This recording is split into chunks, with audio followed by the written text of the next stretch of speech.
Hello बच्चों, नमस्कार। Good morning भाई सभी को। और जल्दी से जुड़ेंगे, मुझे बताएंगे क्या हाल चाल है आप सभी के। ठीक है। आज की हमारी लास्ट क्लास है परसेंटेज की। बच्चे, हालांकि मैं इस क्लास आज हमारी 8वीं क्लास है, हालांकि मैं इसे 6 क्लास में ख़त्म कर देता इसी सिलेबस के साथ। लेकिन प्रॉब्लम क्या है कि एक तो टीचर चेंज हुए भाई। दूसरे टीचर की दूसरी स्पीड होती है। थोड़ा सा आपको टाइम लगा स्पीड मेंटेन करने में, थोड़ा सा मुझे टाइम लग रहा है आपकी स्पीड को मैच करने में। और ये दोनों के कॉम्बिनेशन से होगा भाई। अकेला अगर मैं ही कोशिश करता रहूं तो कोई फ़ायदा नहीं है। इसीलिए मुझे एक दो क्लास एक्स्ट्रा लगी। Reason one. रीज़न टू के एप्लीकेशन का बीच में 3-4 क्लास में इशू आया है, तो वहाँ भी हमारी थोड़ी सी डिस्टर्बेंस हुई थी। रीज़न नंबर दो। बाकी अब आगे से कोई दिक्कत ना हो, इसकी हम पूरी कोशिश करेंगे। और आज हमारी लास्ट क्लास है मिसलेनियस परसेंटेज की। इसमें जो भी क्वेश्चंस थे बचे हुए, हालांकि वो क्वेश्चन अगर ना भी कराएं तो भी आप कर सकते हो, क्योंकि मेरा मोटिव था आपको परसेंटेज का कॉन्सेप्ट प्रोवाइड कराना। परसेंटेज का कॉन्सेप्ट मैंने आपको प्रोवाइड करा दिया। तो अब different types of new questions, नए नए सवालों में आपकी जिम्मेदारी है कि आप वहां पर अप्लाई करो उस कॉन्सेप्ट को जो मैंने परसेंटेज का आपको बताया। भाई, कोई भी टीचर किसी भी चैप्टर में हर तरह के सवाल नहीं बता पाएगा। सवाल है यार, मैं तुम्हें 100 तरह के सवाल बता दूं, कल को नया सवाल बन जाएगा कि सर आपने ये तो नहीं पढ़ा है। मैं वो भी बता दूं, परसों को नया सवाल बन जाएगा, वो तो नहीं पढ़ा है ना। तो वो तो पॉसिबल नहीं है कि एग्जाम में जो पैटर्न आए वही पैटर्न हमें पड़ जाए। हाँ, अगर हमारे पढ़े हुए में से पैटर्न आ गया तो हमारा लक अच्छा है। लेकिन अगर पैटर्न अलग आया और हम उसे नहीं कर पाए तो वो हमारी गलती है, वो टीचर की गलती नहीं है, क्योंकि टीचर तो हमें कॉन्सेप्ट पढ़ा चुका है। भाई, वो हमारी जिम्मेदारी है कि हम उसे कितना एक्सप्लोर करें, कितना उसके ऊपर वर्क करें कॉन्सेप्ट के ऊपर, और किस तरह से हम उस पर प्रैक्टिस करें, है ना। तो ये आपकी जिम्मेदारी है। आप अब परसेंटेज सपोज खत्म हो गया, तो जहां जहां भी आपके जितनी भी बुक आपके पास रखी हुई है ना, जितनी भी बुक रखी हुई है, सब में से परसेंटेज को उठा लो, परसेंटेज के क्वेश्चंस को ना स्पीड में करना शुरू कर दो। नया क्वेश्चन मिले, सर्कल कर दो उसके ऊपर, सर्कल कर दो उसके ऊपर। नया क्वेश्चन मिले या कुछ जो कुछ सवाल तुमसे नहीं होता हो उसके ऊपर सर्कल कर दो, उसे बाद में फिर से रिवीजन में लगो, है ना। तो इस तरह से रिवीजन हमारा होता है। ठीक है। तो अब जो आज की हमारी क्लास है, इसमें मैंने किस तरह के क्वेश्चन लिए हैं भाई, आपके इलेक्शन वाले लिए हैं। ठीक है। और लिए हैं मैंने जो आयत वर्ग वाले होते हैं। एक मैंने जो हमारे फ्रूट्स वगैरह होते हैं, पल्प जिनमें होता है, गूदा होता है, ये सूख गया फल, गीला मतलब ताजा फल है, वो इस तरह के जो हमारे क्वेश्चंस हैं। तो एक एक दो दो तीन तीन क्वेश्चंस मैंने उस तरह के लिए हैं, और इनके कॉन्सेप्ट आपको बहुत जबरदस्त लेवल के आज मैं क्लियर करा दूंगा। तो एक बार सभी लोग, हाँ बिल्कुल, सारे क्षेत्रफल वगैरह सारे तरह के मैंने क्वेश्चंस लिए हैं। ठीक है बच्चे, तो आप परेशान नहीं होंगे। तो हम बिल्कुल बहुत आराम से आज, और बहुत मजा आएगा आपको इन सवालों में। हालांकि ये बहुत पुराने सवाल हैं, 15-15 साल पहले, 10-10 साल पहले एग्जाम्स में ये सवाल आते थे। अब शायद थोड़े से कम हो गए हैं, लेकिन हम रिस्क नहीं लेंगे, हो सकता है आ जाए, हो सकता है एग्जाम में। हाँ, ये क्षेत्रफल वगैरह वाले सवाल आते हैं। ठीक है, क्षेत्रफल वगैरह सवाल आते हैं। चलिए आते हैं इस पहले सवाल की तरफ। बच्चे, अब इस तरह के सवाल जो होते हैं, इन्हें हम टैकल कैसे करते हैं। अब आप सवाल देखकर आंसर मत लगाना, ये हम प्रैक्टिस सेट नहीं कर रहे हैं, हम लोग चीजों को सीख रहे हैं, है ना। हम लोग चीजों को सीख रहे हैं, तो मैं एक नया पेज ही ऐड करता हूं। तो जैसे यहां पर इस तरह के सवाल आपने देखा, अभी कैसे करेंगे। सबसे पहला स्टेप आपको चित्र का फॉर्मूला पता होना चाहिए। फॉर्मूला पता होना चाहिए।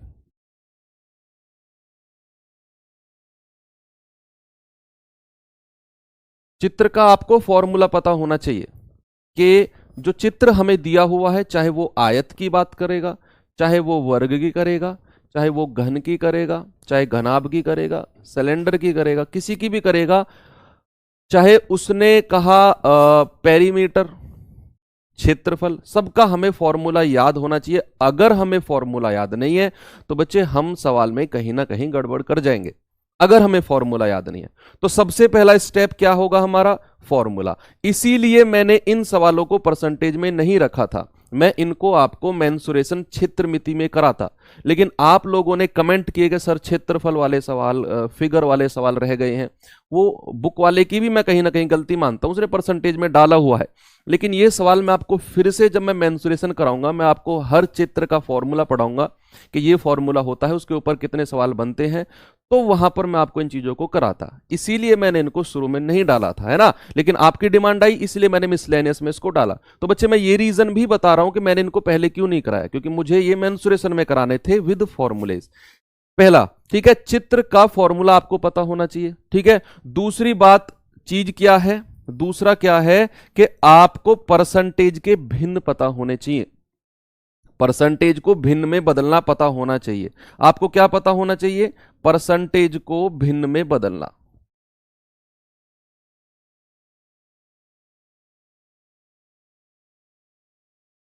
परसेंटेज को भिन्न में बदलना आपको आना चाहिए, बस सवाल खत्म है। फिर तो ये सवाल रेशियो मेथड से ही खत्म हो जाएगा, बिल्कुल कुछ भी सवाल में नहीं बचेगा, बस ये दो स्टेप। और इन दोनों में भी सबसे पहला स्टेप क्या है, सबसे पहला स्टेप है कि आपको चित्र का फॉर्मूला पता होना चाहिए बच्चे, बस और कुछ भी नहीं है, ठीक है। तो चलें पहले नंबर के सवाल पे। जैसे अब पहले सवाल से ही मैं आपको समझाता हूं चीजें हैं क्या। एक बार सवाल को पढ़ेंगे, बहुत आराम से सवाल को पढ़ेंगे, और फिर मैं सवाल को एक्सप्लेन करूंगा, और फिर हम इस सवाल को करेंगे, ठीक है।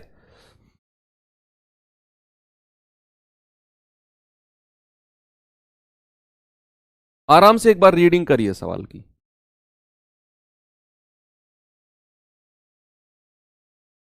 गुड मॉर्निंग, गुड मॉर्निंग सभी को।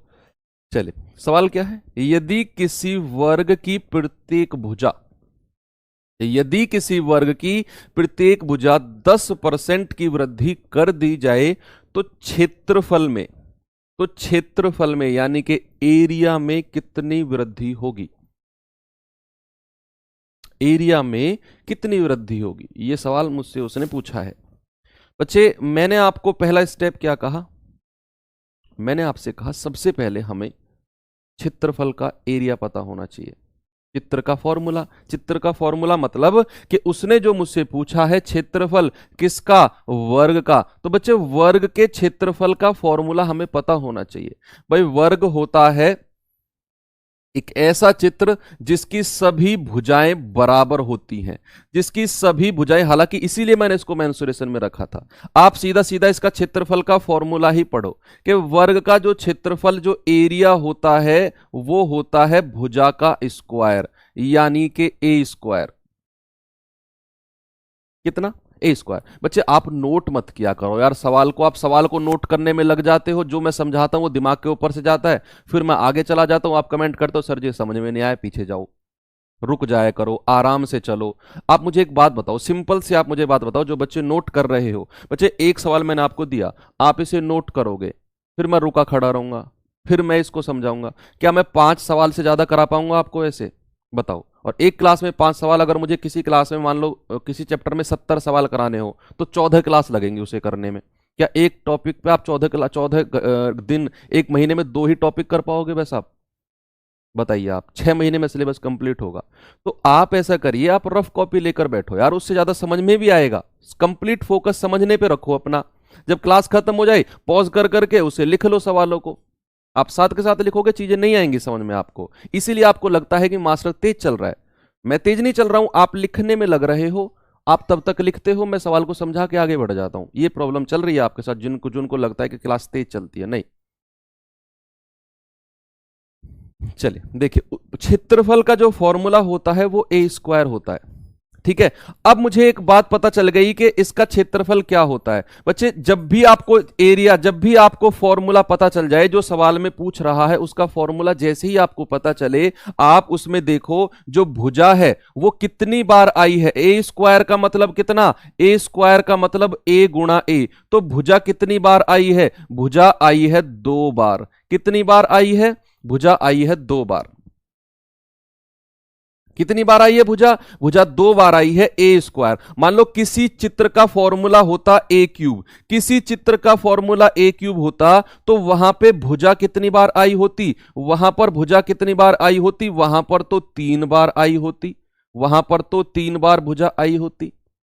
है ना, वहां पर 3 बार भुजा आई होती। मान लो किसी चित्र का फॉर्मूला है 6a², 6a²।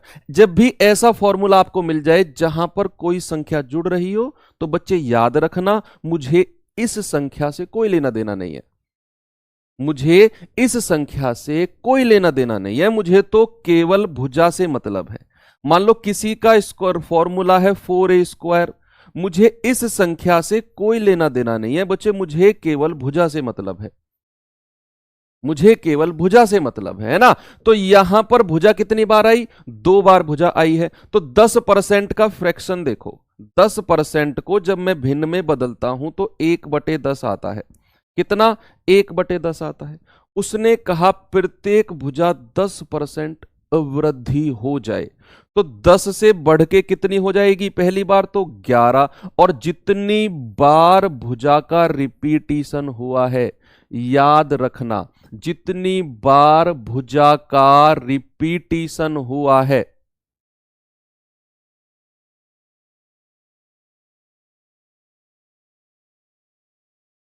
उतनी बार 10 से 11 कर दो, बस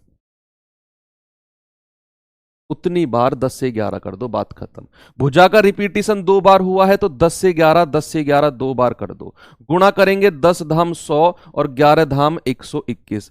तो क्षेत्रफल अगर शुरू में 100 था, अगर क्षेत्रफल शुरू में 100 था तो वो बाद में 121 हो गया। कितना बढ़ा भाई? क्षेत्रफल शुरू में 100 था, बाद में 121 हो गया। उसने कहा क्षेत्रफल कितनी वृद्धि हुई? क्षेत्रफल बढ़ा 21, और वास्तविक ओरिजिनल कितना था? 100। तो 21/100, और परसेंट निकालने के लिए गुणा 100 हम कर देते हैं।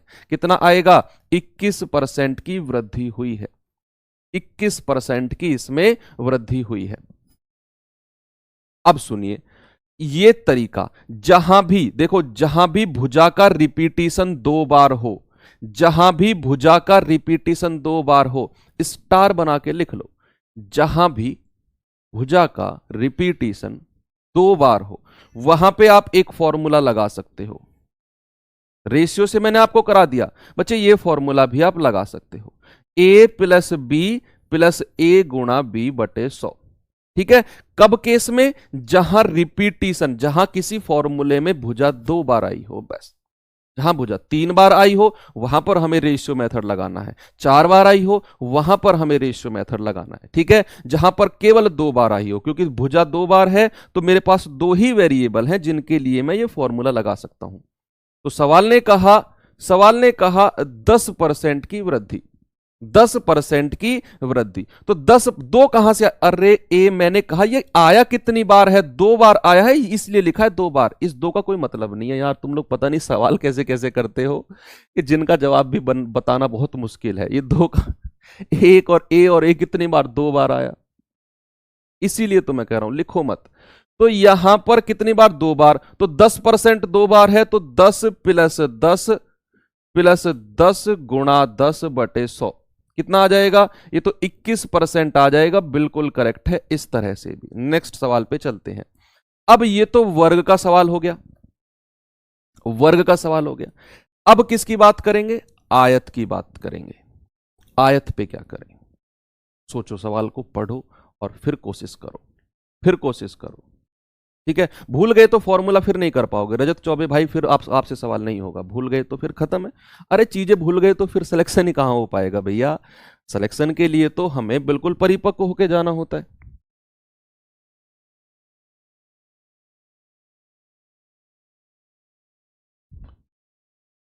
पता कैसे करेंगे कितनी बार आया? विपिन यादव, वो फॉर्मूला पता होना चाहिए। अभी तो मैंने आप शायद लेट जुड़े हो बच्चे, आप शायद लेट जुड़े हो। मैंने क्लास के शुरू में ये चीज आपको एक्सप्लेन कर दी थी। तो जब क्लास खत्म हो जाए, शुरू के 5 मिनट देख लेना, मैंने सारी चीजें एक्सप्लेन की है फॉर्मूले से, है ना। आयत हो जाए तो क्या होगा? देख लो भैया आयत। कमेंटों पे ध्यान दो तुम लोग, जितना तुम्हें कमेंट कर रहे हैं ना उतने कमेंट करो। यहाँ पे बोर्ड पे तो फोकस तुम्हारा होता नहीं है ना। तो देखो, एक आयत की लंबाई में 10% की वृद्धि और चौड़ाई में 10% की कमी। देखो, लंबाई में तो वृद्धि करी है और चौड़ाई में उसने कमी करी है ना। तो आयत की लंबाई में 10% की वृद्धि और चौड़ाई में 10% की कमी करने पर नए आयत के क्षेत्रफल में क्या होगा? 1% की वृद्धि होगी, 1% की कमी होगी, 10% की कमी होगी, या कोई कमी ना कोई वृद्धि होगी, न्यूट्रल रहेंगी बातें, बताएंगे। बहुत से स्टूडेंट क्या करेंगे, अरे सर 10% की वृद्धि हुई है यानी कि प्लस का 10, 10% की कमी हुई है माइनस का 10, 10 में से 10 गया 0, 0 का मतलब कोई वृद्धि उसमें नहीं हुई है। ऑप्शन नंबर डी लगा के आगे चल जाएंगे, ऑप्शन नंबर डी लगा के आगे बढ़ जाएंगे। लेकिन गलत है बच्चे, वो चीज गलत है, ऐसा कभी मत करना। सबसे पहले हमें पता होना चाहिए आयत होता क्या है। आयत होता है ये, जिसकी एक लंबाई होती है एक चौड़ाई होती है, एक लंबाई होती है एक चौड़ाई होती है। उसने कहा आयत का क्षेत्रफल, तो बच्चे आयत के क्षेत्रफल का फॉर्मूला क्या होता है, आयत के क्षेत्रफल का फॉर्मूला क्या होता है, वो तो लंबाई गुणा चौड़ाई होता है। क्या वो होता है, लंबाई गुणा चौड़ाई। तो अब मेरा नेक्स्ट आपसे क्वेश्चन है, क्षेत्रफल में भुजा कितनी बार आई, क्षेत्रफल में जो भुजा है वो कितनी बार आई। आप कहेंगे क्षेत्रफल में भुजा 2 बार आई है, 2 बार आई है। तो अब देखिए जो लंबाई है उसने क्या किया, लंबाई को देखो 10% का मतलब होता है 1/10। तो बच्चे लंबाई को तो उसने क्या किया, 10% की वृद्धि कर दी, यानी कि 10 में 1 जोड़कर कितना कर देंगे, लंबाई को तो 10 से 11 कर दिया, और चौड़ाई को 10% कम कर दिया। अगर मैं बात करूं चौड़ाई की, तो चौड़ाई को क्या कर दिया, 10% कम, यानी कि इस बार 10 में से 1 घटाकर 9 कर दिया। अगर मुझे क्षेत्रफल चाहिए तो मैं क्या लंबाई को चौड़ाई से गुणा कर देता हूं, तो 10 की 10 में गुणा करी 100, पुराना क्षेत्रफल मिल गया। 11 की 9 में गुणा करी 99, ये नया क्षेत्रफल है, ये नया क्षेत्रफल है, ये पुराना क्षेत्रफल है। अब सवाल ने क्या कहा, सवाल ने आपसे कहा दिखा क्या कमेंट कर रहा है बच्चा,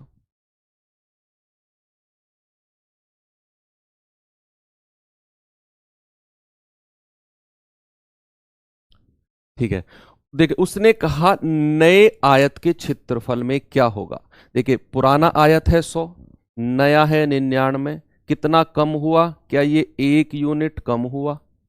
ओरिजिनल कितना है 100, नीचे ओरिजिनल रखते हैं और गुणा 100, तो कितना आ जाएगा, 1% की कमी, 1% की कमी, क्योंकि क्षेत्रफल 100 से 99 हुआ है। ऑप्शन नंबर बी आपका बिल्कुल करेक्ट हो जाएगा। ठीक है बच्चे, ऑप्शन नंबर बी आपका बिल्कुल करेक्ट हो जाएगा। ये तो हो गया रेशियो मेथड। मैंने कहा जहां भी भुजा 2 बार आए, देखो भुजा 1 बार और 2 बार, 2 भुजाएं आपको मिल गई हैं, तो आप फॉर्मूला यूज कर सकते हो a + b + a गुणा b/100। ये फॉर्मूला आप यूज कर सकते हो जहां भी 2 भुजाएं हो, जहां भी 2 भुजाएं हो।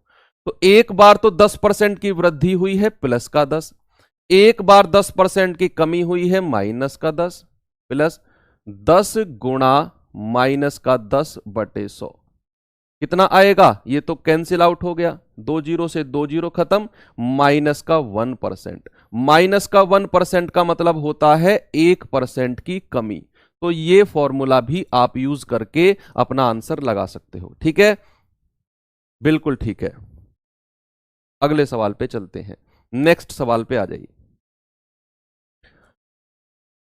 अब तो आप बता दोगे भाई, अब तो आपको मैंने फॉर्मूला वाला भी कॉन्सेप्ट बता दिया और रेशियो वाला भी कॉन्सेप्ट बता दिया। तो अब स्पीड से मुझे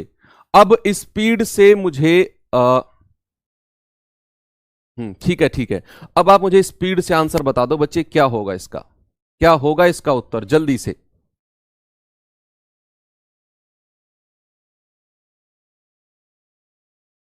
हाँ, जो भी मेथड आपको अच्छा लगे बच्चे आप उससे करो, जो भी अच्छा लगे, लेकिन रेशियो मेथड हर जगह कामयाब है। मैंने कहा हर जगह, जो फॉर्मूला है वो केवल 2 भुजाओं के लिए कामयाब है बस। जहां पर 3 भुजाएं फॉर्मूले में आ गई, मान लो वो घन की बात करेगा, क्यूब की, उसके आयतन की बात करेगा, वॉल्यूम की, उसमें तो a क्यूब का फॉर्मूला होता है, भुजा 3 बार आती है, तो वहां पर आप फॉर्मूला यूज नहीं कर पाओगे, वहां पर आपको रेशियो से ही बच्चे जाना होगा। तो इसीलिए रेशियो में प्रैक्टिस ज्यादा करिए।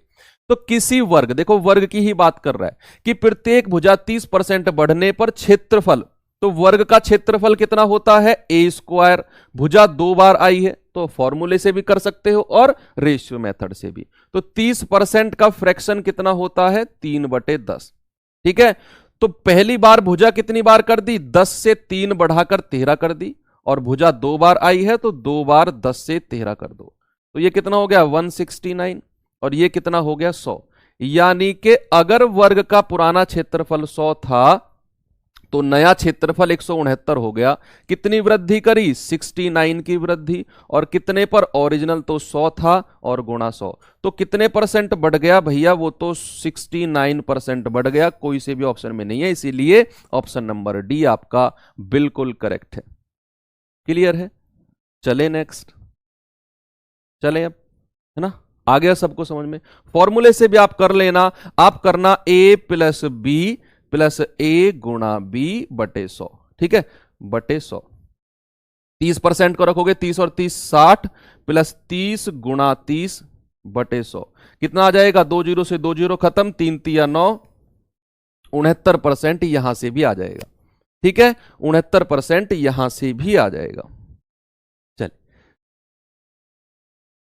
ये अब सवाल है तो वही, कुछ भी नहीं है, लेकिन उसने थोड़ा सा आपको घुमा दिया है, थोड़ा सा उसने आपको घुमा दिया है। आप इसमें फॉर्मूला नहीं लगा पाओगे, अब आप इसमें फॉर्मूला नहीं लगा पाओगे, क्योंकि उसने वर्ग और आयत दोनों को जोड़ दिया है। तो सवाल अगर आप ना कर पाओ तो एटलीस्ट 2 से 3 बार पढ़ो जरूर, आराम आराम से रीडिंग करो, फिर मैं आपको एक्सप्लेन करके समझाता हूं। चलिए, एक वर्ग की लंबाई तथा चौड़ाई क्रमशः 40% और 30% की वृद्धि करने पर, बच्चे सवाल को ना ऐसे पढ़ा करो कि यार ये सवाल कैसे समझ में नहीं आएगा मुझे। सवाल को जिस दिन तुम निचोड़ना सीख गए ना, एक एक वर्ड को जिस दिन तुम पकड़ना सीख गए, कुछ भी नहीं है तुम्हारे लिए सवाल, कुछ भी नहीं है। तो एक वर्ग की लंबाई और चौड़ाई क्रमशः 40% और 30% वृद्धि करने पर प्राप्त आयत, देखो बच्चे, उसने प्राप्त आयत का क्षेत्रफल दिए गए वर्ग के क्षेत्रफल से कितना प्रतिशत अधिक होगा, कितना प्रतिशत अधिक होगा। अब सुनना, उसने कहा कि एक कोई मेरे पास वर्ग है, कोई मेरे पास वर्ग है, उसने कहा, देखो वर्ग की तो सारी भुजाएं बराबर होती है कि नहीं, उसने कहा जो इसकी लंबाई है वो 40% बढ़ा दो, तो जब ये लंबाई 40% बढ़ जाएगी, खिंच के यहां तक पहुंच जाएगी, यहां तक पहुंच जाएगी ये लंबाई, मान लो सपोज यहां तक आ गई। जो चौड़ाई है वो 30% बढ़ा दो, तो चौड़ाई थोड़ी सी ऊपर चली गई, तो फिर ये आयत बन गया, ये वर्ग नहीं बचा, ये लेंथ हो गई, ये ब्रेथ हो गई। ठीक है, फिर ये आयत बन गया। मैंने आपको डायग्राम में भी समझा दिया कि आपके पास कोई वर्ग था, इसकी आपने 40% लंबाई बढ़ा दी तो लंबाई खिंच के यहां तक हो गई, इसकी जो चौड़ाई है वो 30% बढ़ा दी तो खिंच के यहां तक हो गई, तो अब ये आयत बन गया बच्चे, अब ये वर्ग नहीं रहा। वही ये सवाल कह रहा है कि वर्ग की अगर लंबाई को आपने 40% बढ़ा दिया, चौड़ाई को 30% बढ़ा दिया, तो जो हमें आयत मिला ना, वो इस वर्ग के क्षेत्रफल से कितना परसेंट ज्यादा है, कितना परसेंट ज्यादा है। यहां पर आप फॉर्मूला नहीं यूज कर पाओगे, समझो मेरी बात को। तो देखिए, अब हम बताते हैं क्या हो सकता है इस सवाल में।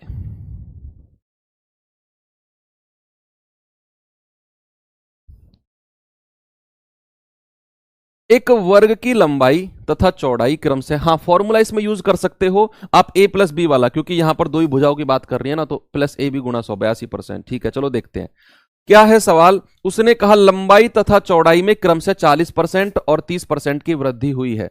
तो बच्चे एक बात बताओ मुझे, 40% का जो फ्रैक्शन होता है वो कितना होता है 2/5, 30% का जो फ्रैक्शन होता है वो कितना होता है 3/10। ये तो लंबाई है, लेंथ है, ये ब्रेथ है, चौड़ाई है। ठीक है, देखो अगर लंबाई 40% बढ़ गई तो 5 अगर लंबाई थी तो वो 2 प्लस होके कितनी हो गई 7। चौड़ाई अगर पहले 10 थी तो वो वृद्धि 3 की होके चौड़ाई कितनी हो गई 13। भाई 10 में 3 जोड़ेंगे 13, 5 में 2 जोड़ेंगे 7। अब गुणा कर दो, 10 पंजे 50 और 13 सत्ते 91। यानी कि जो क्षेत्रफल मेरा, ये वर्ग का क्षेत्रफल शुरू में था, ये वर्ग का एरिया जो मेरा शुरू में था, ये बढ़ के किसका हो गया, ये आयत का एरिया हो गया। सवाल ने ऐसा ही कहा है, ये आयत का एरिया हो गया, आयत का एरिया हो गया। जो ये वर्ग का एरिया था ये 91 आयत का बन गया। तो कितने परसेंट वृद्धि हुई है, वो यही तो कह रहा है, आयत का क्षेत्रफल वर्ग से कितने परसेंट ज्यादा होगा, तो ये क्या 41 ज्यादा है। अगर मुझे परसेंट में निकालना है तो 41 बटे ओरिजिनल कितना है 50 और गुणा 100, 50 दूनी 100, 41 दूनी 82%। तो कितना आ जाएगा, ऑप्शन नंबर सी आपका बिल्कुल करेक्ट है, बिल्कुल करेक्ट है बच्चे, ठीक है ना। तो फ्रैक्शन को तो आपको कोई दिक्कत ही नहीं है। अब आ जाओ गोले पे। भाई स्फीयर की थोड़ी सी बात कर लें बच्चे, स्फीयर की थोड़ी सी बात कर लें। ये कैसे करेंगे,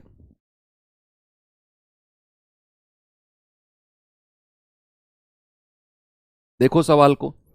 अब आप देखो यहां पर एक तो आपको क्षेत्रफल निकालना है और एक आयतन में और बता देना, आयतन में कितने परसेंट की कमी आएगी। क्षेत्रफल तो यहां से ऑप्शन है, आयतन मुझे अलग से बताना। आप इसी सवाल में मैं 2 सवाल करा रहा हूं आपके। देखो सवाल क्या है, किसी गोले, गोला मतलब होता है स्फीयर, गेंद होती है ना, क्रिकेट खेलते हो वही गोला होता है। गोला आप सर्कल को मत मान लेना, वृत्त होता है सर्कल, तो गोला मतलब स्फीयर जो हमारी गेंद होती है ना। पृथ्वी आप एक तरफ, हालांकि चपटी होती है लेकिन आप गोला मान लो, ये गोला है कि त्रिज्या में 50% की कमी होने पर इसके पृष्ठ क्षेत्रफल होता है सरफेस एरिया, पृष्ठ क्षेत्रफल में कितने परसेंट की कमी आएगी। अब बचे यहां पर देखिए भुजा कैसे पता चलेगी हमें, ये मैंने शुरू में बताया था, फॉर्मूले से पता चलती है कितनी भुजाएं आई हैं, फॉर्मूले से। सुनो, अब उसने पूछा क्या है, पृष्ठ क्षेत्रफल, तो मुझे गोले के पृष्ठ क्षेत्रफल का फॉर्मूला पता होना चाहिए। क्लास जब मैंने शुरू की थी मैंने पहला पॉइंट यही लिखा था, इस तरह के सवालों में सबसे ज्यादा इंपॉर्टेंट है आपको फॉर्मूला पता होना चाहिए कि जिस भी चित्र की वो बात कर रहा है, चाहे गोले की बात करेगा, सर्कल की बात करेगा, घन की बात करेगा, घनाभ की करेगा, आपको फॉर्मूले पता होने चाहिए। वो मेंसुरेशन में हम पढ़ेंगे है ना, क्षेत्रमिति में। तो यहां पर स्फीयर का पृष्ठ क्षेत्रफल कितना होता है, 4 पाई और R square, 4 pi R square इसका क्षेत्रफल होता है बच्चे। अब सुनिए, मैंने क्लास के शुरू में आपको एक बात और क्लियर करी थी कि मुझे केवल और केवल भुजा से मतलब है, बाकी जो कांस्टेंट नंबर दिए होते हैं उनसे मुझे कोई मतलब नहीं है, कहा था। तो फॉर्मूले में जो भुजा है वो तो रेडियस ही है, ये तो कांस्टेंट है, तो इन पे कट लगा दूंगा, मुझे इनसे कोई मतलब नहीं है। मुझे भुजा से ही क्यों मतलब है, मैं भुजा को ही देखूंगा कि ये कितनी बढ़ी है कितनी घटी है ना। कांस्टेंट चीजें थोड़ी बढ़ती हैं, ये तो पाई 4 पाई ही रहेगा है ना, जो चीज ऊपर नीचे हो सकती है। अब रेडियस है, इसका मान बढ़ भी सकता है घट भी सकता है। क्या 4 का मान कभी बढ़ेगा, नहीं, तो ऐसा कि ऐसा ही रहेगा। पाई का मान कभी बढ़ेगा, अरे हम तो पढ़ते आ रहे हैं पाई का मान 22/7 शुरू से ही, कभी नहीं बढ़ा कभी नहीं घटा। तो जो बढ़ेगा घटेगा वो ये है। और ये भुजा है, कितनी बार आई है, ये 2 बार आई है। देखिए उसने कहा 50% की कमी हुई है, तो बच्चे 50% का आप फ्रैक्शन देखो कितना होता है, 1/2। और कमी का मतलब चीजें घट रही हैं, तो 2 से घटा के कितना कर दोगे, 1। भाई 2 में से 1 गया 1। और भुजा कितनी बार आई है, 2 बार, तो 2 से 1 2 बार कर दो। तो शुरुआत में कितना क्षेत्रफल था, 4, बाद में कितना हो गया क्षेत्रफल, हो गया 1, बस। तो कितनी कमी आई है, 4 से 1 होने पर 3 की कमी आई है, 4 पर और गुणा 100, 3/4 गुणा 100, ये तो सीधा याद है आपको 75% होता है। ऑप्शन नंबर कितना, ऑप्शन नंबर सी आपका बिल्कुल करेक्ट है, ठीक है। ऑप्शन नंबर सी आपका बिल्कुल करेक्ट है। अब बच्चे आयतन पूछने लगे, तो आयतन जो गोले का होता है वो होता है 4/3 पाई आर क्यूब, क्या होता है 4/3 पाई आर क्यूब, आयतन वॉल्यूम जिसको इंग्लिश में बोलते हैं। मैं फिर से रिपीट करता हूं, मुझे केवल और केवल उस भुजा से मतलब है जिसका मान बढ़ सकता है, घट सकता है। क्या 4/3 पाई का मान कभी ऊपर नीचे होगा? नहीं होगा, ये तो जो है वही रहेगा। तो इनसे तो मुझे कोई मतलब नहीं है, केवल मैं भुजा को देखूंगा। और भुजा में भी मैं ये देखूंगा वो कितनी बार आई है। देखो आयतन में तो वो 3 बार आ गई, आर क्यूब है, तो क्षेत्रफल था जिसमें 2 बार आई थी। अगर आयतन में 3 बार है तो 50% का डिक्रीज, यानी कि 2 से 1 आप कितनी बार करोगे? 2 से 1, 2 से 1, 2 से 1 आप 3 बार करोगे, तो ये तो 8 हो गया, ये 1 हो गया। यानी कि आयतन अगर 8 था वो 1 बन गया, कितना घटा? वो 7 घटा है, कितने पर? 8 पर गुणा 100। इसे कैलकुलेट कर लेना, आपका आयतन आपको मिल जाएगा, आपका आयतन आपको मिल जाएगा, बस खत्म। ठीक है, कोई दिक्कत नहीं है। चलिए अब मैं चलता हूं नेक्स्ट सवाल की तरफ। अब चुनाव वाले सवाल हम करते हैं, चुनाव वाले सवालों को हम देखते हैं। बच्चे देखिए,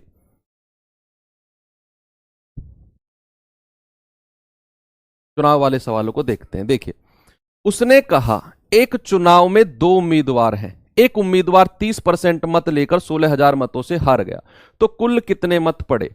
बच्चे सुनना, आपके गांव में चुनाव होते हैं, ठीक है, 2 उम्मीदवार खड़े हुए, दिग्गज उम्मीदवार, आप किसकी तरफ रहोगे? अरे जो हमारे परिवार से होगा उसी की तरफ रहेंगे।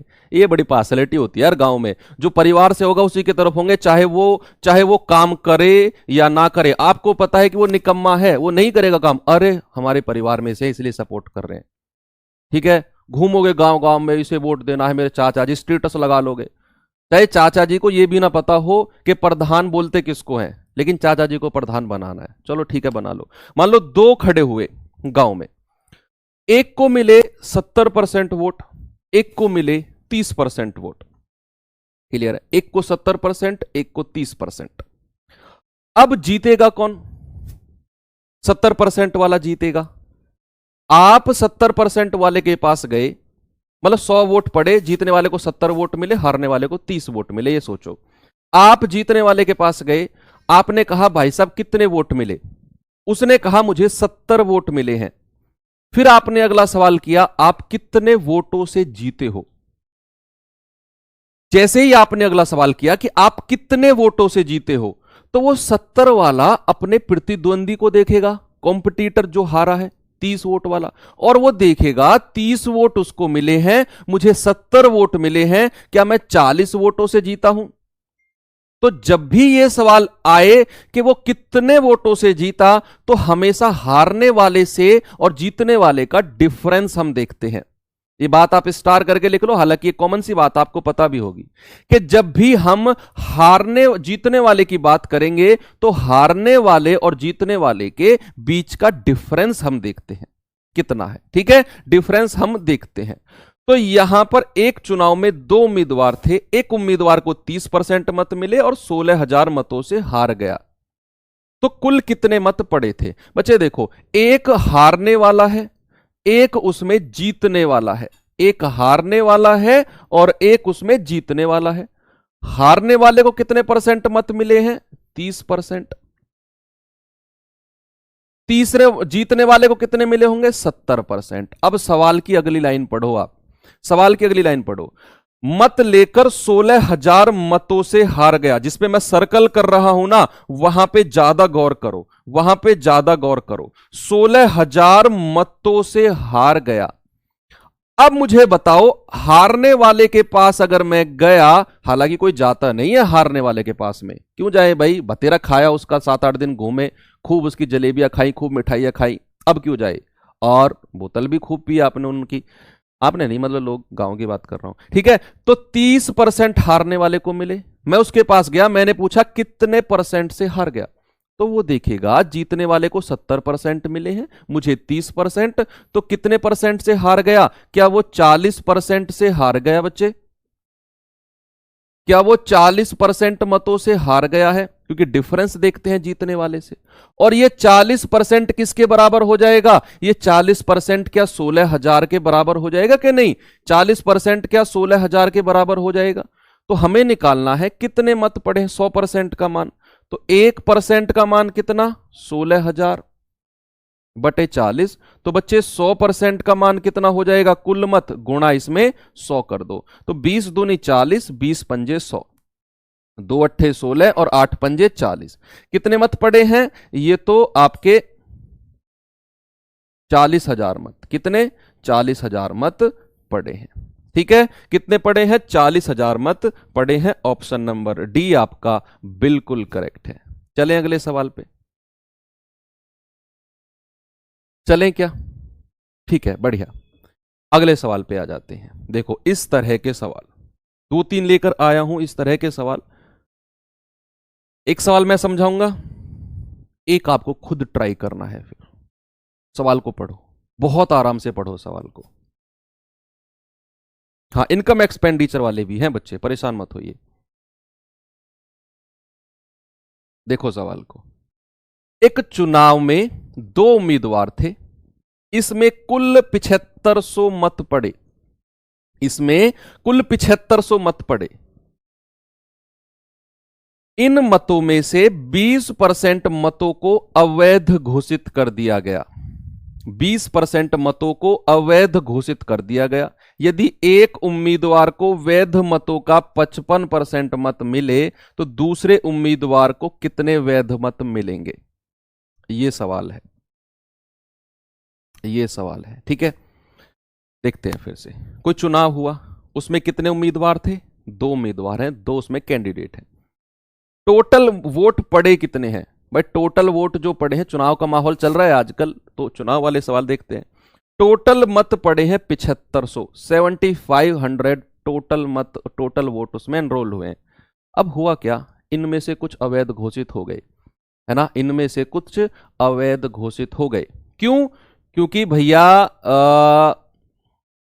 जो सचिन है वो कपड़े पहन के शीला बन के चला गया वोट डालने अवैध, क्योंकि उसे तो अपना कैंडिडेट जिताना था। घूंघट ऊंघट बना के चाल भी वैसे ही चल के गया है।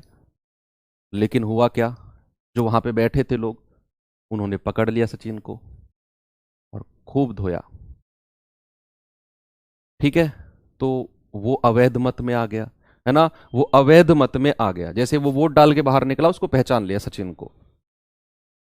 तो वो यहां पर हुआ क्या, इन मतों में से 20% मत अवैध घोषित हो गए। 20% अवैध घोषित हुए हैं। इस तरह से यदि एक उम्मीदवार को वैध मतों का 55% मिले तो दूसरे उम्मीदवार को कितना मिलेगा? दूसरे उम्मीदवार को कितना मिलेगा? सुनना बच्चे, सबसे पहले आप एक बात मान के चलो कि, ठीक है, मुझे एक बात बताओ, मैं बिल्कुल शॉर्ट तरीका आपको बताता हूं। टोटल वोट पड़े कितने हैं? टोटल वोट क्या 7500 पड़े हैं? आप कहेंगे सर बिल्कुल ठीक है, टोटल वोट जो है वो 7500 पड़े हैं। अगर 20% मत अवैध घोषित हुए हैं, सुनना गौर करना, अगर 20% मत अवैध घोषित हुए हैं तो बच्चे वैध कितने बचे होंगे? वैध कितने बचे होंगे? अगर इस 20% में वही लोग आ गए सचिन वाले कि जो शीला बन के गए थे घूंघट ऊंघट काट के कि भाई यहां पर तो मैं वोट डाल दूंगा, एक खाली वोट है मैं डालूंगा, मेरा कैंडिडेट जीतेगा। लेकिन उसका हुआ क्या, वोट डाल के तो वो बाहर आ गया लेकिन पकड़ा गया, तो उसका जो वोट है वो अवैध में घोषित कर दिया गया। भैया इसको हटाओ सचिन को, है ना? तो यहां पर ऐसे 20% मत अवैध घोषित हो गए, तो क्या वैध मत 80% रहे होंगे? तो यहां पर वैध मत कितने हैं? 80%। 7500 टोटल थे, उसका 80% वैध मत है, ये रहे, मैंने लिख दिए, 80% मत वैध हैं।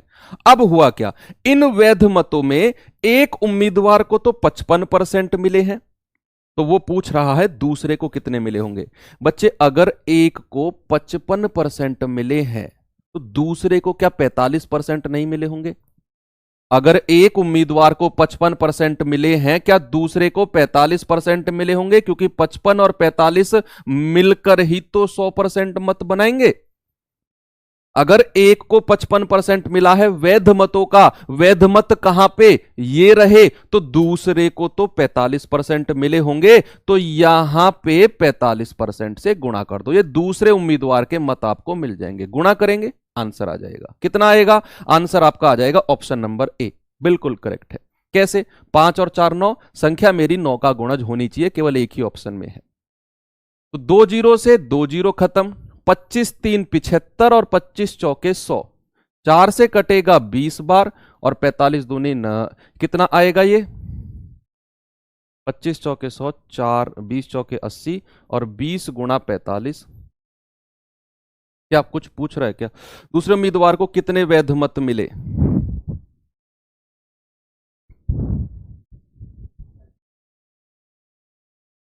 एक सेकंड, एक दो उम्मीदवार थे, कुल 7500 मत, कुल 7500 मत पड़े। इन मतों में से 20% मत अवैध घोषित हो गए, तो 80% मत वैध बचे होंगे। ठीक है, यदि एक उम्मीदवार को वैध मतों का 55% मिला हो तो दूसरे उम्मीदवार को कितना मिला होगा? दूसरे उम्मीदवार को भाई 7500 का 80%, 80/100, और इसका भी कितना? इसका भी 45%। कितना आएगा? ये 100 से तो 100 खत्म हो जाएगा, 20 चौके 80 और 20 पंजे 100 और 5 से कटेगा 15 बार और 15 चौके 60, 60 गुणा 45। सही है, 60 गुणा 45 जीरो, 6 पंजे 30 और 6 चौके 24 और 3 27, कितना आ जाएगा? 2700। ऑप्शन नंबर ए बिल्कुल ठीक है। हाँ हाँ ठीक है, ऑप्शन नंबर ए ठीक है बिल्कुल। भाई मैं फिर से एक्सप्लेन करता हूं, सुनना। एक चुनाव में दो उम्मीदवार थे, एक को 75% टोटल वोट पड़े, 75% टोटल वोट पड़े, 20% मत अवैध घोषित हो गए, तो बच्चे 80% मत वैध रहे होंगे। इसीलिए मैंने ये वैध मत निकाले। यहां तक जो मत हैं बच्चे ये वैध मत हैं, ये वैलिड वोट है, वैलिड वोट।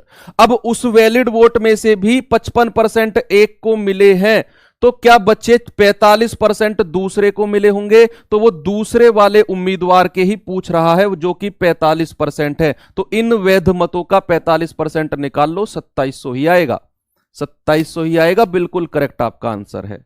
ठीक है, अगले सवाल पे आ जाओ। सेम सवाल है, सेम सवाल है, जल्दी से मुझे इसका आंसर बता दो, फिर मैं आगे की तरफ चलता हूं। ठीक है, आगे प्रॉफिट लॉस करेंगे बच्चे।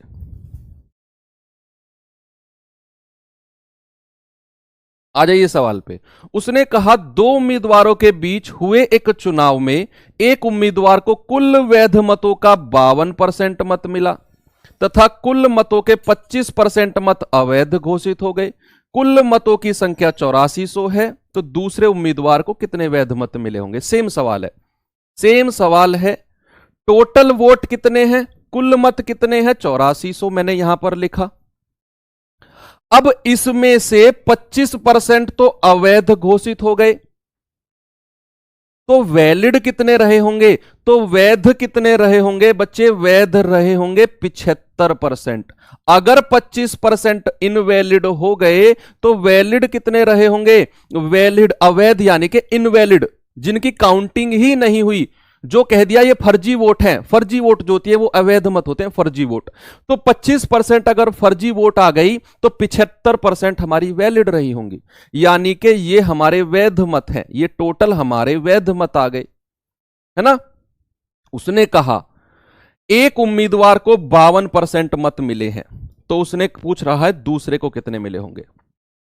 बच्चे अगर 52% एक को मिले हैं तो 48% दूसरे को मिले होंगे, क्योंकि टोटल तो मुझे 100% बनाना है।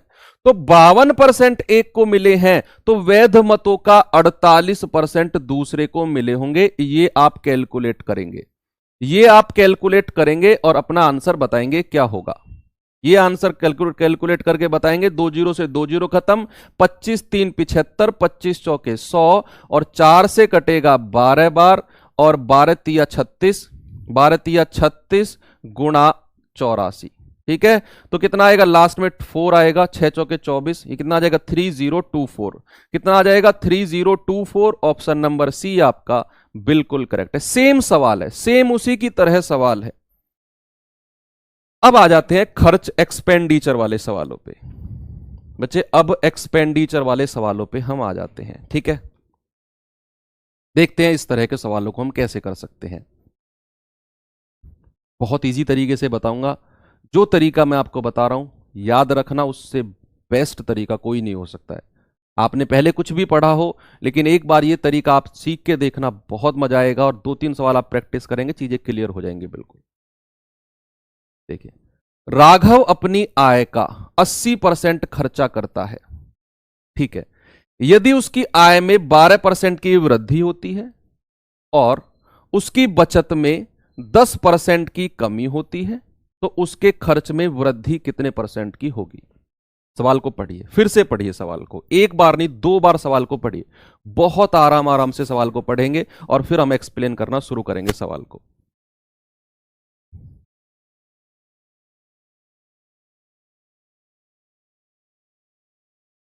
देखिए, राघव अपनी आय का 80% खर्च करता है।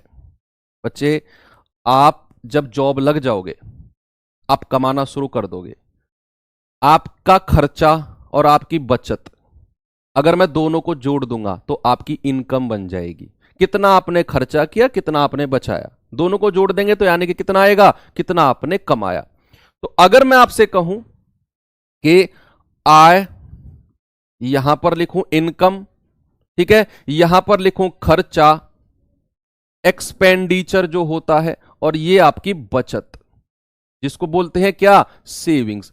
अगर मैं आय में से खर्चा घटा देता हूं तो क्या बचत मिल जाती है? अगर मैं इनकम में से एक्सपेंडिचर, जो मेरी आय है उसमें से जितना मैंने खर्चा किया वो अगर मैं हटा दूं तो जितना मैंने कमाया वो मुझे मिल जाएगा। बिल्कुल मिलेगा सर। देखिए सवाल को, राघव अपनी आय का 80% खर्चा करता है। बच्चे, अगर उसकी आय मैं 100% मान लूं, अगर मैं उसकी आय 100 मान लेता हूं, अगर मैं उसकी आय 100 मान लेता हूं, तो राघव ने खर्चा कितना किया?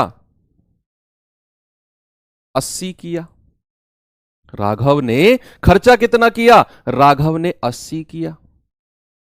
बच्चे, राघव ने अगर 100 कमाया, 80 खर्चा किया, तो बचाया कितना होगा? क्या उसने 20 रुपया बचाया होगा? आप अनुपात ले लो इन तीनों का ही रेशियो ले लो। 20 एकम 20, 20 चौके 80 और 20 पंजे 100। कितना रेशियो आ गया? 5, 4 और 1। कितना रेशियो आ गया? बच्चे, मैं 10-15 मिनट एक्स्ट्रा ले लूंगा क्लास, कोई बात नहीं, इसके बाद भी प्रैक्टिस सेट मुझे ही कराना है, ठीक है? 8-10 तक हम क्लास करेंगे, कोई सुनिए, सुना।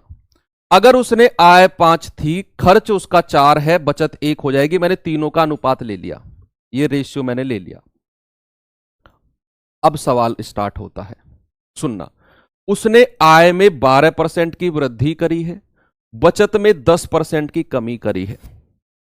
आय तो मेरे पास 5 है, बचत मेरे पास 1 है। अगर मुझे इनका परसेंट निकालना हो, ये तो पॉइंटों में आएगा, मेरे लिए गड़बड़ हो जाएगी। तो इससे बढ़िया मैं तीनों जगह 2-2 जीरो जोड़ दूं। तीनों जगह रेशियो में मैं 2-2 जीरो अपने तरफ से ऐड कर देता हूं। मैंने 2-2 जीरो ऐड क्यों की? क्योंकि बच्चे, मुझे आगे उनका परसेंट निकालना है ताकि मेरा आंसर पॉइंट में ना आए, इसीलिए मैंने यहां पर 2-2 जीरो लगाई है। ठीक है, अब सवाल को पढ़ो। यदि उसकी आय में 12% की वृद्धि हो गई, बच्चे आय 500 रुपए थी, अगर ये 12% की वृद्धि हो जाएगी तो 500 का 12% कितना होता है? 60 होता है। आप निकाल के देखना, 60 आएगा। 10% कितना? 50 और 2% कितना? 10, तो कितना आएगा? 60। तो नई उसकी इनकम कितनी हो गई? 60 प्लस करेंगे 560 रुपया उसकी नई इनकम है। नई इनकम कितनी है? 560 रुपया।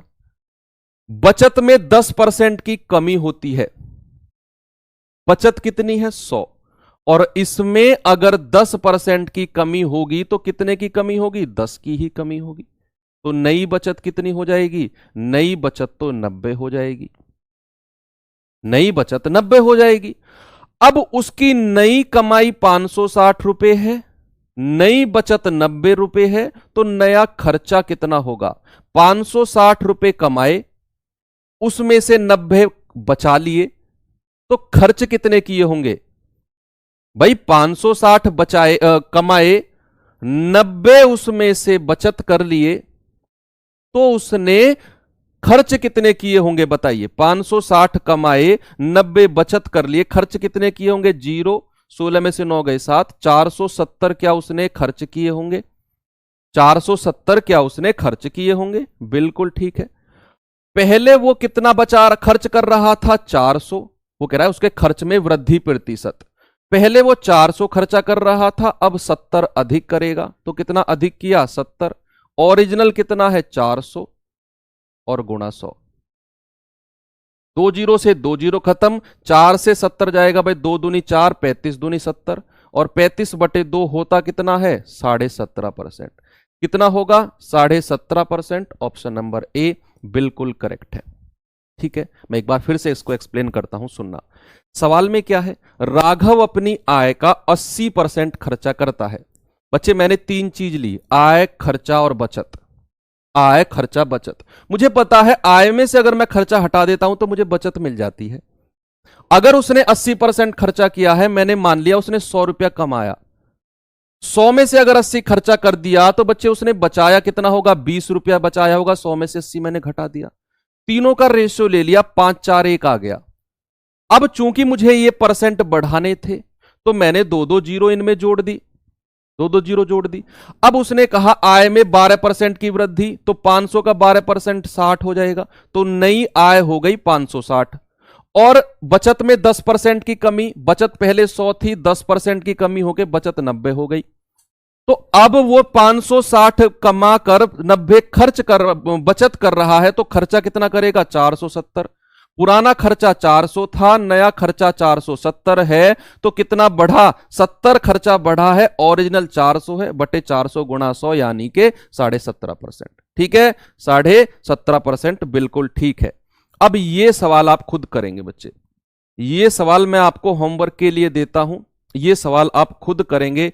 आपके होमवर्क के लिए सवाल है, सेम सवाल है, सेम सवाल है, आपने खुद इस सवाल को करना है, अपने आप से इस सवाल को आपने सॉल्व करना है। सेम सवाल है, व्यक्ति अपनी आय का 75% खर्चा करता है, तो 100 उसकी आय मान लेना, 75 खर्चा, तो 25 उसकी बचत हो जाएगी। तीनों का रेशियो ले लेना, 2 जीरो जोड़ देना, सेम वही प्रोसेस जो पहले वाले सवाल का था।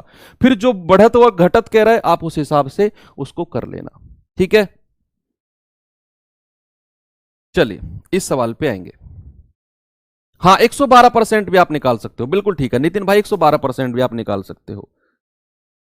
इस सवाल को देखेंगे।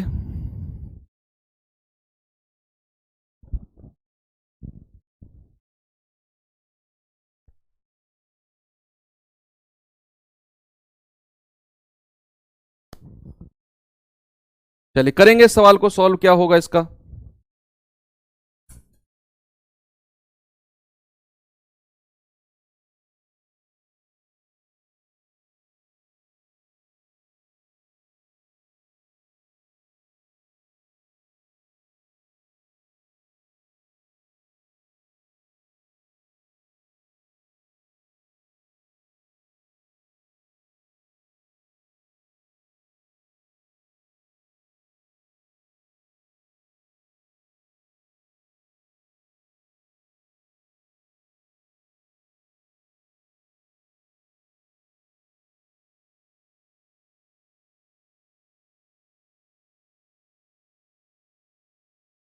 चलिए क्वेश्चन ने क्या कहा, ए और बी के वेतन का योग 43,000 रुपए है, 43,000 रुपए है।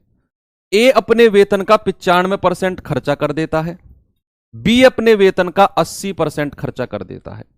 उनकी बचत समान है। देखो ये जो लाइन है ना, ये लाइन ने कमाल कर दिया, इस लाइन ने कमाल कर दिया, इस लाइन ने जैसे ही कहा बचत समान है, इसने कमाल कर दिया कह के।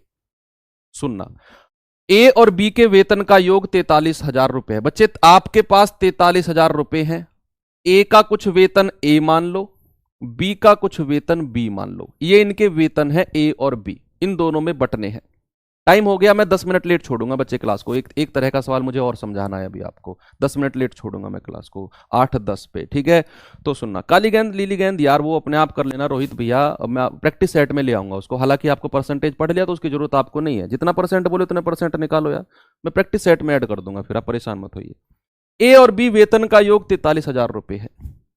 ए अपने वेतन का 95% खर्चा करेगा, तो बच्चे वो बचाएगा कितना?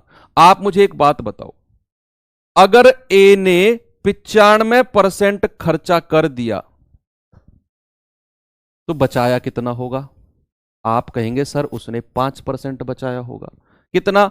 ए ने बचाया कितना होगा? मैं बचत देख रहा हूं, इनकी बचत देख रहा हूं, इसने कितना परसेंट? 5% बचाया होगा। अगर बी अपने वेतन का 80% खर्चा करता है तो बी बचाएगा कितना? आप कहेंगे सर बी बचाएगा 20%। कितना बचाएगा? 20% बचाएगा। ओके, अब उसने कहा उनकी बचत समान है, तो 5% ऑफ ए, ये तो इसकी बचत हो गई, ये किसके बराबर होगी? 20% ऑफ बी। किसके बराबर होगी? 20% ऑफ बी। तो 5% ऑफ ए बराबर 20% ऑफ बी। मैंने दोनों की बचत को बराबर कर दिया, ये तो इसकी बचत है और ये इसकी बचत है। तो यहां से ए और बी का रेशियो निकाल लो, कितना होगा भाई? ए के सामने कितना है? 20%, बी के सामने कितना है? 5%। तो रेशियो कितना आ गया? 5 एकम 5, 5 चौके 20। ये जो इनका रेशियो आया है, ये इनकी आय का रेशियो है 4:1। ठीक है, तो 4 और 1 5 रेशियो किसके बराबर हो जाएगा? 5 रेशियो हो जाएगा 43,000 के बराबर। तो एक रेशियो किसके बराबर होगा? 5 अट्ठे 40, 5 छंग 30, एक रेशियो हो जाएगा 8600। तो उसने कहा ए का वेतन कितना है? बच्चे वो तो 4 रेशियो है, एक का मान 8600, तो 4 गुणा 8600 कितना आ जाएगा? 0 0 4 छिंग 24, 2 4 अट्ठे 32 और 2 34, कितना आएगा? 34,400। ऑप्शन नंबर डी आपका बिल्कुल करेक्ट है। ओके, क्लियर है? चले भाई, हाँ ये भी सेम सवाल है, इसको भी आप खुद करना। सेम सवाल है उसी की तरह जो हमने इलेक्शन वाले कराए थे, इलेक्शन वाले कराए थे, इस क्वेश्चन को भी आप खुद करना। ठीक है, प्रैक्टिस के लिए मैंने रख दिए। ऐसे मैंने 2 सवाल आपको करा दिए हैं, तीसरा और चौथा मैंने आपको प्रैक्टिस के लिए दिया। अब इस तरह के सवालों पे आ जाओ, इस तरह के सवालों पे आप आ जाओ। ठीक है बच्चे? हाँ, इसमें आपको मुझे एक कॉन्सेप्ट बताऊंगा, और ताजे फल सूखे फल आप एक तरफ करके फेंक दोगे, एक तरफ आप करके फेंक दोगे। केवल 1 मिनट का कॉन्सेप्ट है, और आप इन सवालों को ऐसे उड़ाओगे जैसे आप इनमें बहुत तगड़े योद्धा हो। ठीक है, सुनिए भाई, मुझे एक बात बताओ, आपने आधा किलो नमक लिया, आपने आधा किलो नमक लिया, 1 किलो पानी लिया, दोनों को मिला दिया, ढंग से मिला दिया दोनों को, पानी में घुल गया नमक आधा किलो, मान लो ऐसे घुलेगा नहीं आधा किलो नमक पानी में, मान लो 10 लीटर पानी ले लिया, 10 लीटर पानी में आपने आधा किलो नमक मिला दिया, बिल्कुल बिल्कुल वैनिश हो गया, दिख नहीं रहा, आपको पानी बन गया उसका घोल के। आपने उसे उठा के धूप में रख दिया, पानी उड़ेगा, जरूरी सी बात है, उड़नशील है पानी। पानी उड़ा, पानी उड़ा, पानी गायब हो गया। 2 दिन, 3 दिन, 4 दिन, 10 दिन, 20 दिन, 1 महीने में पानी गायब हो गया। क्या जो 10 किलो का नमक है, आधी किलो जो नमक है जो आपने उसमें मिलाया, क्या वो कभी उड़ेगा? सोचकर बताओ, क्या वो कभी उड़ेगा? कभी नहीं उड़ेगा। जो पानी में आपने नमक मिलाया, पानी नमक उड़नशील नहीं होता है। उड़ेगा क्या? पानी। भाप किसकी बनेगी? पानी की। क्या नमक की भाप बनते हुए देखा है कहीं आपने? कहीं नहीं। एक एग्जाम्पल। दूसरा एग्जाम्पल, अंगूर होते हैं, ग्रेप्स होते हैं, ठीक है, इन अंगूरों को उठाकर धूप में रख दो। अंगूरों में पानी होता है ना भाई, पानी और उसका जो पल्प होता है, हिंदी में गूदा बोलते हैं, इंग्लिश में पल्प बोलते हैं, जो सॉलिड पार्ट होता है। आप अंगूरों को उठा के रख दो धूप में, वो ऐसे सिकुड़ के ऐसे हो जाएंगे, बिल्कुल सिकुड़े क्यों? उनके अंदर जो पानी था वो वाष्पीकृत हो गया, वो उड़ गया, इवेपोरेट हो गया। वो साइंस वाले स्टूडेंट अच्छे से समझेंगे इस बात को, हालांकि इतने लंबा चौड़ा कॉन्सेप्ट नहीं है कि कोई और ना समझ पाए। पानी उड़ गया, बचा क्या? Solid part. क्या सॉलिड पार्ट जो उसका पल्प है, जो गूदा है, क्या वो कभी उड़ेगा? कभी नहीं उड़ेगा, कभी नहीं उड़ेगा। मैंने दो तरफ लिया, एक तरफ तो मैंने लिया ताजा फल, एक तरफ मैंने ताजा फल, इसमें जो पल्प है, एक तरफ मैंने लिया सूखा फल, ठीक है, मैंने 10 किलो अंगूर लेकर आया बच्चे, मैं 10 किलो अंगूर लेकर आया, ठीक है। इसमें जो हमारा जो पल्प है, जो गूदा है, उसका वेट पल्प का वेट मान लो 6 केजी पल्प है। इसमें 6 केजी पल्प है, 6 केजी पल्प है, 6 किलो इसमें गूदा है। 10 किलो अंगूर में 6 किलो पल्प है और 4 किलो उसमें पानी है, भाई जो लिक्विड पार्ट होता है। मुझे एक बात बताओ, ताजे फल में पल्प कितना होगा? ताजे फल में जो पल्प होगा वो भी 6 केजी होगा कि नहीं होगा? और अगर मैं सूखे फल की बात करूं, इसमें पल्प कितना होगा? क्या पल्प जो गूदा है वो इसमें भी 6 किलो ही रहेगा? क्योंकि ताजे फल से सूखा फल बनाने के लिए पानी को ही तो उड़ाया गया, पानी के अलावा तो कुछ उसमें से एवेपोरेट नहीं हुआ। ताजे फल और सूखे फल में अंतर क्या है? ताजे फल में तो पानी था, सूखे फल में पानी नहीं है। लेकिन जो 6 किलो गूदा, जो 6 किलो पल्प ताजे फल में था, सूखे फल में भी वो 6 किलो रहेगा। गूदा कभी नहीं उड़ेगा, है ना। पल्प जो है वो ताजे फल में भी उतने ही किलो रहेगा और सूखे फल में भी उतने ही किलो रहेगा, वो कभी नहीं उड़ता है, ठीक है। वो हमेशा एग्जिस्ट रहता है, वो एग्जिस्ट रहता है। अब सवाल पे आ जाओ, आप समझ गए होंगे, इसमें अप्लाई करवाता हूं आपसे, मैं चीजें रटवाता नहीं हूं, चीजें समझाता हूं। ये कॉन्सेप्ट समझाया कि हम क्यों इस सवालों में वो कॉन्सेप्ट का यूज करते हैं। देखिए, ताजे अंगूर में 80% पानी है बच्चे। अगर 80% पानी है ताजे फल में, ताजे अंगूर में अगर 80% पानी है, तो उसमें पल्प कितना होगा? उसमें गूदा कितना होगा बताएंगे? क्या उसमें पल्प हमारा 20% होगा? ताजे फल में, मैं यहां पर ताजा फल ले लेता हूं सवाल के हिसाब से, उसने कहा 80% पानी है, तो यहां पर क्या 20% उसमें पल्प हो जाएगा, जिसको गूदा बोलते हैं हिंदी में। आगे चलिए, उसने कहा सूखे फल में केवल 10% पानी है। बच्चे सूखे फल में पानी उसने कितना कहा? 10% तो उसने पानी कहा है, तो गूदा कितना होगा? 90% उसमें पल्प हो जाएगा। ये बात क्लियर है? देखिए, यदि 500 किलोग्राम सूखा अंगूर हो तो उसमें कितने ताजे अंगूर प्राप्त किए जा सकते हैं, ये आपको बताना है। सुनना, इन दोनों क्वांटिटी, मैंने 4 क्वांटिटी यहां पर लिखी है, मैंने यहां पर 4 चीजें लिखी हैं, 80%, 20%, 10% और 90%। इस वाले पार्ट में वो चीज कौन सी है जो सूखेगी नहीं? वो चीज तो 20% गूदा है, 20% गूदा ताजे फल का। सूखा फल कितना दिया हुआ है उसने? 500 किलोग्राम, टोटल सूखा फल है 500 किलोग्राम। 500 किलोग्राम में पल्प कितना है? 90% पल्प है कि नहीं?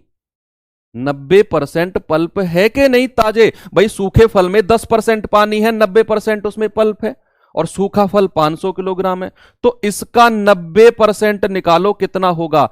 90/100 गुणा 500। ये किसके बराबर हो जाएगा? ये इस 20% के बराबर हो जाएगा। ताजे फल में मैंने देखो ये कॉन्सेप्ट बताया था कि पल्प 6 किलो ताजे फल में था, 6 किलो ही सूखे फल में रहेगा। तो जो पल्प 90% इस 500 किलो में है, वो 20% इस ताजे फल के बराबर होगा। समझो मेरी बात को कि 90% जो गूदा है वो सूखे फल में है। 500 किलोग्राम का जो 90% होगा ये गूदा होगा, ये पल्प होगा। क्या ये 20% ऑफ ताजे फल के बराबर नहीं हो जाएगा? क्योंकि भैया 20% ऑफ ताजा फल जो गूदा है वो 90% ऑफ सूखा फल के बराबर हो जाएगा। वो उड़ा थोड़ी है, वो तो ऐसा कैसा ही रहा है, बस परसेंट चेंज हुई है। ये किसके बराबर हो जाएगा? 20% ऑफ ताजा फल। ठीक है, ताजा फल यहां पर लिख लो, और ताजा की ही वैल्यू उसने आपसे पूछी है। तो 100 से तो 100 खत्म हो गया, 0 से 0, 2 से कटेगा कितना? 250 बार। तो ताजा फल कितना आ गया? 9 गुणा 250। कितना आ गया? 9 गुणा 250, यानी कि 2250 केजी। 2250 केजी ताजा फल मिल जाएगा आपको। 2250 केजी ताजा फल मिल जाएगा आपको। ये बात आप समझिए कि जो 90% है सूखे फल में पल्प, वो 20% पल्प के बराबर होगा ताजे फल के, क्योंकि वो कभी चेंज नहीं होता है, कभी चेंज नहीं होता है वो। ठीक है, तो अब सवाल के पास चलते हैं। अगले वाले के। इस सवाल में चीजों को समझेंगे और वो जो 10 20 50% चीजें हैं, डाउट हैं, वो यहां पे आके आपको बिल्कुल क्लियर होने वाली है। देखिए सवाल को, मैं स्पीड थोड़ी सी तेज है क्योंकि आज मुझे क्लास खत्म करनी थी, तो 2-3 सवाल मैंने जल्दी जल्दी नहीं कराए, बहुत आराम से कराए बच्चे। मेरे हिसाब से स्पीड बिल्कुल ठीक है। आप लिखते हो सवाल को, इसीलिए आपको लगता है कि स्पीड तेज है।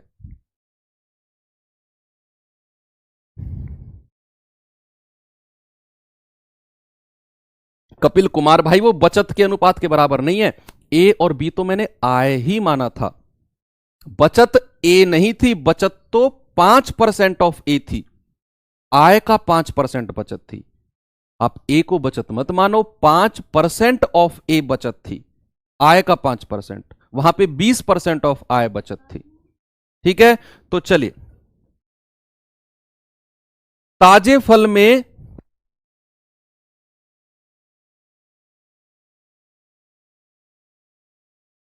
ताजे फल में पानी की मात्रा 68% है। भाई एक तरफ तो आप ताजा फल लो, एक तरफ आप सूखा फल लो। ताजे फल में पानी कितना है? ताजे फल में पानी है 68%। तो पल्प कितना होगा? पल्प कितना होगा? 32% इसमें पल्प होगा, 32% इसमें पल्प होगा। देखिए, सूखे फल में 20% पानी है, तो बच्चे अगर पानी सूखे फल में 20% है तो पल्प इसमें कितना होगा? इसमें क्या 80% पल्प होगा? ओके, चलिए, 100 किलोग्राम ताजा फल है आपके पास। अब ताजा फल उसने 100 किलोग्राम दे दिया। बच्चे दोनों में ये देखो, पल्प कितना है? 32%, यहां पर 80%, यहां पर 80%। तो पल्प रहेगा, उड़ेगा थोड़ी। भाई ताजे फल में अगर जितना केजी है, सूखे फल में भी वो उतना ही केजी रहेगा। तो 32% ऑफ 100, 32% ऑफ 100 कितना हो गया? ये हो गया। ये क्या 80% ऑफ सूखे फल के बराबर रहेगा? 80% ऑफ सूखे फल के बराबर रहेगा। मैंने पल्प को ही कैलकुलेट किया है, वहीं से मेरा आंसर आ जाएगा। मैंने उस चीज को बराबर किया है जो चीज चेंज नहीं होती है। भाई पल्प गूदा धूप में रख दो, उड़ेगा थोड़ी, वो तो ऐसा कैसा ही रहेगा। इसीलिए जो मुझे 32% ऑफ 100 का मान मिलेगा वो 80% ऑफ सूखे फल के बराबर हो जाएगा। ठीक है, तो यहां पर जो 2 जीरो से 2 जीरो खत्म, 16 दूनी 32, 16 पंजे 80 और 5 से 20 बार और 20 दूनी 40। तो सूखा फल कितना आ गया? 40 केजी आपका बिल्कुल करेक्ट है। कितना? 40 केजी आपका बिल्कुल करेक्ट उत्तर हो जाएगा। और यह सवाल मैं आपको देता हूं होमवर्क के लिए।